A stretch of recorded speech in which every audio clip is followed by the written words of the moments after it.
ये है प्रशांत महासागर, विशाल और निर्दयी। ये अनोखी खूबसूरती और भयानक ताकत का घर है। ये शांत भी हो सकता है, बेहद खूबसूरत नीलापनी जो अंतहीन आसमान के नीचे फैला हुआ है, लेकिन इसकी सतह के नीचे एक सोता हुआ दानव रहता है। ये एक ऐसा दानव है जो बिना किसी चेतावनी के जाग सकता है। मैंने इसकी गहराई को निहारा है, इसकी ठंडी सांसों को अपनी त्वचा पर महसूस किया है। मैंने अपने होठों पर नमक के छींटे छके हैं और उस डर को महसूस किया है जो ये पैदा करता है।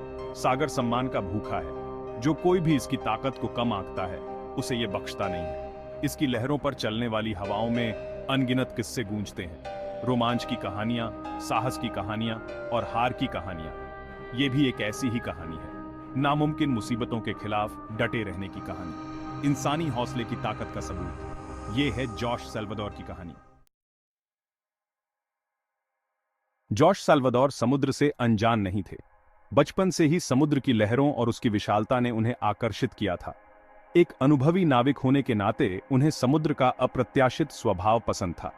हर बार जब वह समुद्र में जाते तो उन्हें एक नई चुनौती का सामना करना पड़ता। जो चुनौतियां ये उन्हें देता था वो उन्हें स्वीकार थीं। उनके लिए समुद्र एक शिक्षक था जो हर बार कुछ नया सिखाता था। जब उन्होंने कैलिफोर्निया के तट से अपनी नाव चलाई तो उनके दिल में एक जाना पहचाना जोश था। यह यात्रा उनके लिए सिर्फ एक सफर नहीं बल्कि एक आत्म खोज की यात्रा थी। उनकी छोटी सी पाल वाली नाव सिरीन उनका गौरव और खुशी थी। इस नाव के साथ उन्होंने कई यादगार यात्राएं की थीं। उन्होंने इस यात्रा के लिए उसे बड़े ध्यान से तैयार किया था। हर छोटी बड़ी चीज का ध्यान रखा गया था ताकि कोई कमी न रह जाए।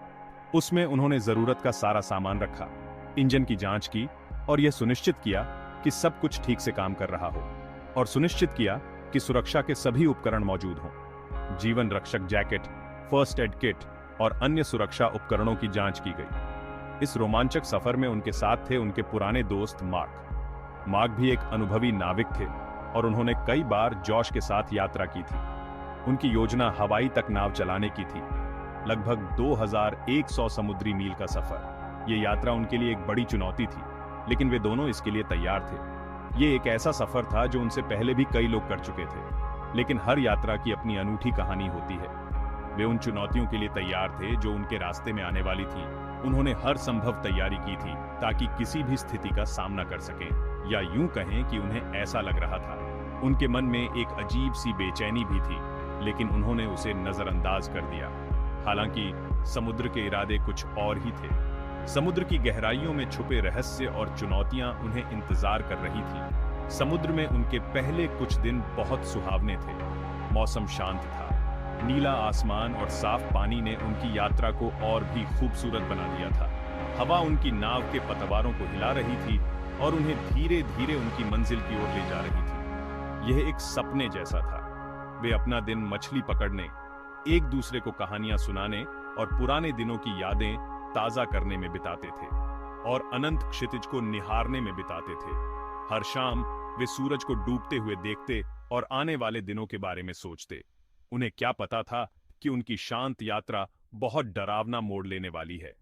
समुद्र का शांत स्वभाव अचानक बदलने वाला था और वे इसके लिए तैयार नहीं थे।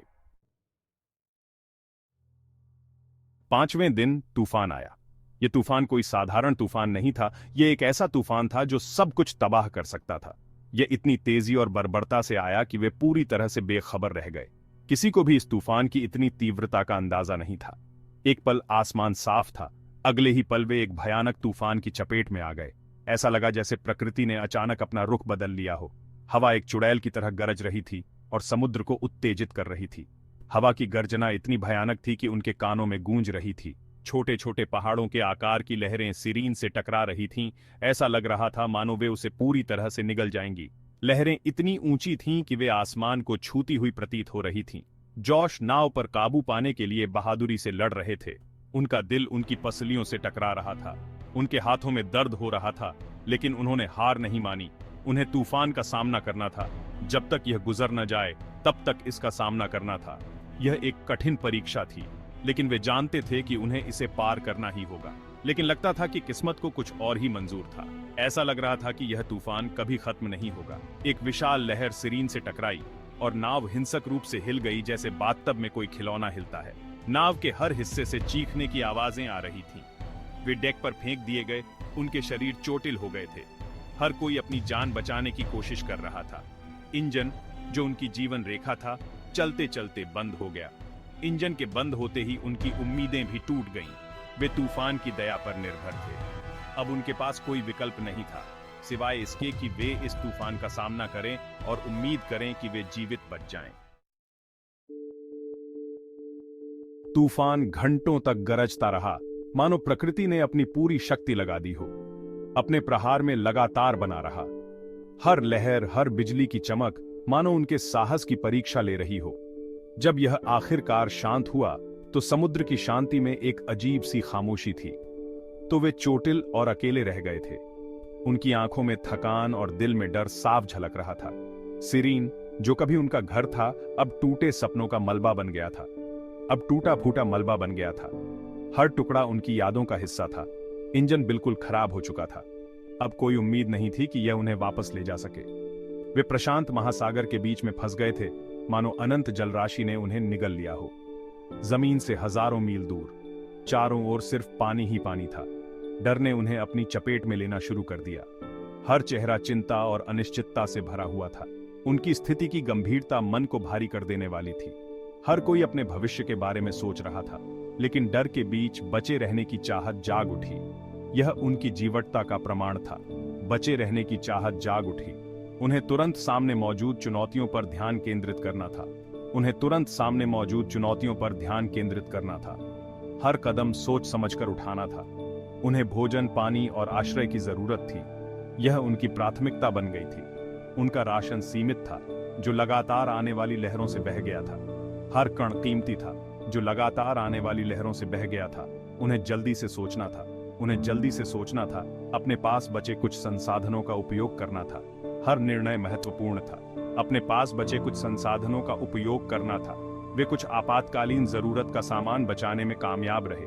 वे कुछ आपातकालीन जरूरत का सामान बचाने में कामयाब रहे। यह उनकी सूझबूझ का परिणाम था। एक छोटी सी प्राथमिक उपचार किट, जो उनके लिए जीवन रेखा साबित हो सकती थी। कुछ फ्लेयर के साथ एक फ्लेयर गन, जो उन्हें बचाव दल को संकेत देने में मदद कर सकती थी, और एक फटा हुआ तिरपाल, जो उन्हें अस्थायी आश्रय प्रदान कर सकता था। ज्यादा कुछ नहीं, लेकिन उम्मीद की एक किरण जगाने के लिए काफी था। यह उनकी जीवटता और साहस का प्रतीक था, लेकिन उम्मीद की एक किरण जगाने के लिए काफी था। यह उनकी जीवटता और साहस का प्रतीक था। भाग 5। जीने की चाहत। पहली चुनौती पानी की थी। तेज धूप उन पर लगातार पड़ रही थी, जिससे उनके शरीर का सारा पानी सूख रहा था। पानी की कमी एक लगातार बनी रहने वाली चुनौती थी। उन्हें बारिश का पानी इकट्ठा करने का कोई तरीका खोजना था। तिरपाल का उपयोग करके वे बारिश की बूंदों को इकट्ठा करने के लिए एक अस्थायी व्यवस्था बनाने में कामयाब रहे, जो कभी कभार होने वाली बारिश में गिरती थीं। भोजन दुर्लभ था। वे अतिरिक्त चीजों और अपने जूते के फीतों से बनी एक अस्थायी मछली पकड़ने वाली डोरी का उपयोग करके छोटी मछलियां पकड़ते थे। वे खाने लायक समुद्री शैवाल की पहचान करना सीख गए, जिससे उन्हें अपने कम राशन को पूरा करने में मदद मिलती थी। बचे रहने की इस कठिन लड़ाई में हर कैलोरी महत्वपूर्ण थी। भाग 6। एक दर्दनाक कमी। दिन हफ्तों में बदल गए, हफ्ते महीनों में बदल गए। लगातार पड़ने वाली तेज धूप, पौष्टिक भोजन की कमी और लगातार बना रहने वाला डर असर दिखाने लगा था। उनके शरीर कमजोर हो गए। उनके दिमाग उन्हें धोखा देने लगे। समुद्र की विशालता, जो कभी विस्मयकारी लगती थी, अब एक जेल जैसी लगने लगी थी। उनकी स्थिति की गंभीरता मार्क के लिए बहुत ज्यादा साबित हुई। वह हमेशा उदासी के दौर से गुजरते रहते थे। अकेलापन, अनिश्चितता ने उनकी निराशा को और बढ़ा दिया। एक दिन सुबह जॉश की आंख खुली तो उन्होंने देखा कि मार्क नहीं है। उन्होंने खुद को खत्म कर लिया था। समुद्र के बीच खोए एक और दिन का सामना करने के बजाय उन्होंने अपनी तकलीफ को खत्म करना ही बेहतर समझा। भाग 7। विशाल खालीपन। मार्क की मौत ने जॉश को तोड़कर रख दिया। अपने दोस्त को खोने का गहरा दुख, प्रशांत महासागर के विशाल खालीपन में पूरी तरह से अकेले रहने की दर्दनाक अकेलापन उन्हें तोड़ने के लिए काफी था। निराशा उनकी लगातार साथी बन गई, जो उन्हें हार मानने के लिए उकसा रही थी। लेकिन अंदर ही अंदर उम्मीद की एक किरण अभी भी बुझी नहीं थी। जीने की इच्छा, मुश्किलों को टक्कर देने की इच्छा, कमजोर ही सही लेकिन लगातार बनी हुई थी। वह इससे ऐसे चिपके रहे जैसे डूबता हुआ इंसान जीवन रक्षक नौका से चिपकता है। वह जीवित रहेंगे मार्क के लिए और खुद के लिए। भाग 8। भ्रम और उम्मीद। दिन हफ्तों में बदल गए, हफ्ते महीनों में। जॉश एक अजीब सी वास्तविकता में जी रहे थे। भूख उनके पेट को काट रही थी, उनका शरीर धीरे धीरे कमजोर हो रहा था। सूरज, उनका पीड़क, उनकी त्वचा को झुलसा रहा था, जिससे वह चमड़े जैसी और फटी हुई हो गई थी। उन्हें चीजें दिखाई देने लगी, क्षितिज पर मृग तृष्णा चमक रही थी। कभी कभी उन्हें आवाजें सुनाई देती थीं, हवा में फुसफुसाहट होती थी। क्या ये असली थीं या उनके परेशान दिमाग का वाहम था? वह निश्चित नहीं थे, लेकिन एक भ्रम जो बार बार होता था, उसे उम्मीद की एक किरण दिखाई दी। जमीन का एक दृश्य, हरे भरे पहाड़ों का जो समुद्र से ऊपर उठ रहे थे। वह इससे चिपके रहे, अंधेरे में उम्मीद की एक किरण।